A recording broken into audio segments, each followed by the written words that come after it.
ধ্যাৎ, পাখির আবার ডিম থাকবে না কেন? ডিম থেকেই তো পাখির বাচ্চা হয়।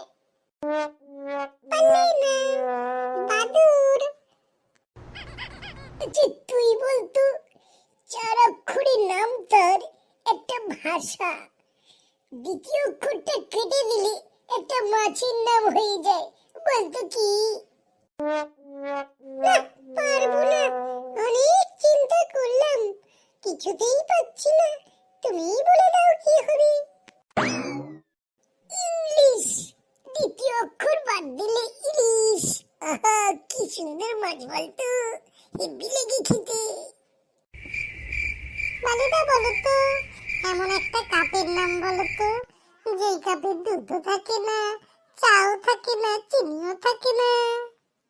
জলের কাপ, শুধু জল থাকে আর জল খাই।